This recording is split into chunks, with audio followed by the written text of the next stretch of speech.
ભારે વરસાદ બાદ અંબિકા નદીના રૌદ્ર પ્રવાહથી બિલીમોરા અમલસાડ મેજર પુલના અપ્રોચમાં ધોવાણ તંત્રે તાત્કાલિક સમારકામ હાથ ધર્યું। નવસારી અને ઉપરવાસના જિલ્લાઓમાં પડેલા ભારે વરસાદને કારણે ગતરોજ નવસારીના ગણદેવીમાંથી પસાર થતી અંબિકા નદીના જળસ્તરમાં વધારો થયો હતો।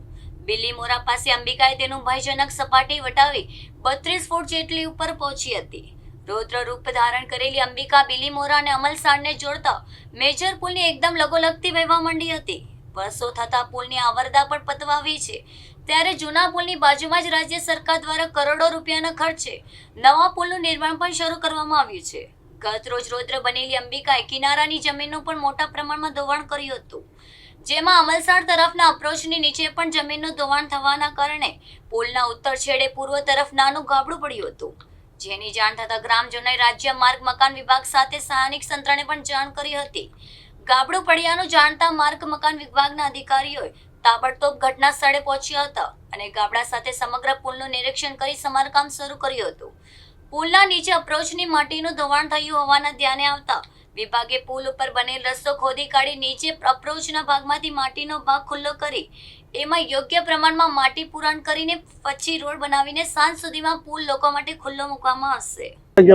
સદસ્ય બિલીમોરા નગરપાલિકા, તમે હાલ જોઈ રહ્યા છો કે બિલીમોરા અને અમલસાડની જોડતો આ બ્રિજમાં 5 ફૂટની ઉપર ગાબડું પડી ગયું છે। એનું કારણ છે કે વધારે પડતા વરસાદના લીધે એનું ધોવાણ થયું છે। આ બ્રિજ 50થી ઉપરના વર્ષોથી ટકી રહ્યો છે।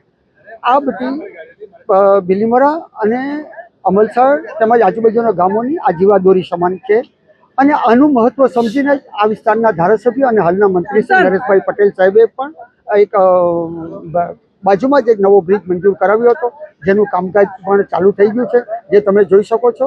અને અમારી વહીવટી વિભાગને એટલી જ વિનંતી છે કે તેઓ આ બ્રિજને તાત્કાલિક ચાલુ કરાવી દે, જેથી કે અમારે ઇમરજન્સી સર્વિસો અને આજુબાજુના લોકોને તકલીફ ન પડે કે કોઈ જાનહાનિ થાય એવા સંજોગની અંદર આ બ્રિજ કામ આવે એવી અમે વિનંતી કરીએ।